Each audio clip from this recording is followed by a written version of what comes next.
What's up, peeps? Nick Battle, aka NinosCorner, man. First off, if you like this content that is coming your way, hit that subscribe button, hit that bell, get all my notifications. It means a lot. New real estate agent here, but I am active duty military and I have bought a ton of homes just from moving. So I kind of know the buyer's process spot on. So I'm going to give the buyers here. This is a buyer's episode. 4 tips that you want to do before buying a home. Tip number 1, consider the commute. And when I say consider the commute, I want you guys to drive to and from your place of business to your prospective house in the hours in which you would do them if you actually live there. So if you actually leave your house at 7:30 in the morning usually to get to your job, I want you to wake up a little bit earlier, drive to the place in which you want to buy, and leave that place from 7:30 to your place of business to see if you make it in the time in which you want to get there. Also, the same thing goes when you're leaving work. Leave your job and drive to the place in which you want to buy just to consider the commute. Don't just look at the mileage. Don't say, hey, the place is only 15 miles from my job, so I should be fine. No, a lot of things could factor into your commute time. Those things could be a lot of school buses, stoplights. It could be one lane streets to where it's only one lane to and from. So there's a lot of information and a lot of things that could be into your actual travel and into your commute. Rule number 2, folks, is drive around the prospective neighborhood at night just to assess how busy that place is at night, how quiet your street is, or how loud your street is. For instance, if you move to a house that is close to a high school per se, and this high school has a football team per se, guess what? On Friday nights, there's going to be bands playing every Friday night.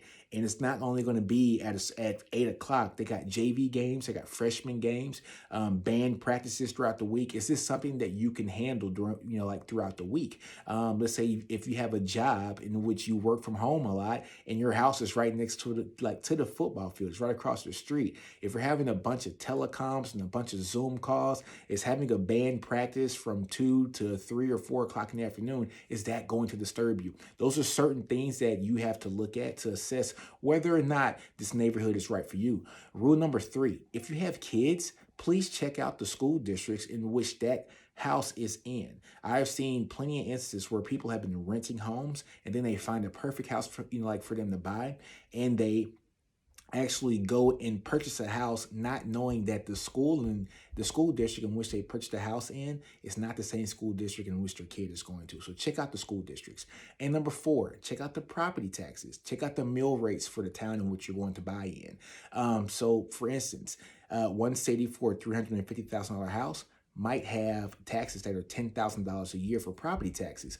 In the bordering city, those taxes might be $5,000 a year. That's a savings of $5,000 a year in property taxes if you don't live in a city that has a $10,000 property tax, right? For the same amount of property. So $500 a year savings in taxes is roughly a little bit more than $400 a month. And that's a lot of money that you can use towards other things on your mortgage, whether it is groceries, it could be saving money to invest, it could be a car payment. That $400 a month is a lot of money for some families. So take a look into that. So the top 4 things, folks, are consider the commute.